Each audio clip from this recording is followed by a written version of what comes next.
it felt like you never let anyone convince you to just be one thing. And so it was always music and poetry and writing and film and the stage. And I'm such a fan of it. It comes up on this show all the time because especially in the world of photography and stuff, and especially in the world of commercial photography, you can have a lot of people in your ear just being like, look, just stay in your lane. This lane is good for you. Like that's how you get paid. And they're not wrong. But it's a real quick way to lose the passion and burn. It happened to me. It literally happened to me. And this show evolved from me burning out from just staying in my lane and trying to get good paychecks, even though I was interested in all of the arts and always have been. And so I really appreciated that talk. And like I said, when you look at kind of the arc of your career, I think you've held true to it. You've done well, but it seems like you've also, always really, with films like this and with working with people like Steve, you've really focused on, like you said, how do we showcase creativity and not just make a box office movie? It's how do we stay alive, right? I mean, how do we stay awake and conscious and curious and excited to be alive? And, money and pursuit of accumulation of wealth and status and things that society tends to celebrate, it's so short-lived. And when you can feel yourself on a journey of learning, one of the things that Steve was just saying to me before we got on this that I really appreciate is this notion that, I'm kind of an old actor now, but I'm a young filmmaker.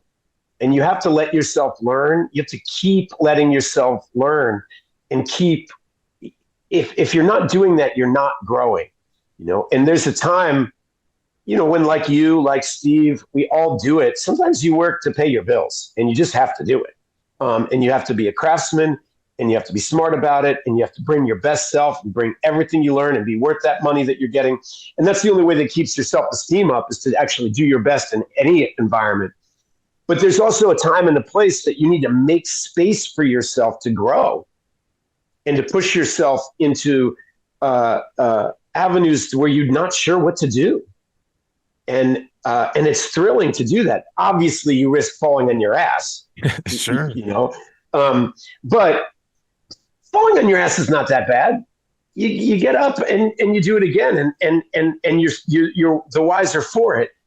And I think probably because I was successful young, I was really dubious and scared of success. I saw all these artists that were better than me around me that weren't getting paid a lot of money. I understood the kind of fraudulence of perceived success, and it certainly doesn't accumulate into a meaningful life. And we live in a culture that if you're not behaving, if the world can't see that you're trying to make money, they are dubious of you.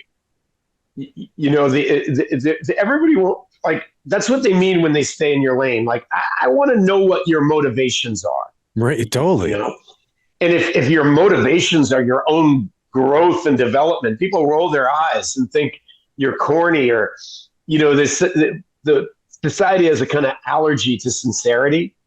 It's just not cool. And yet, if you spend your whole life being insincere or working for money, it's deadening.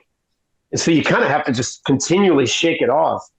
And working with challenging people and people who challenge you and on material that is challenging, does it.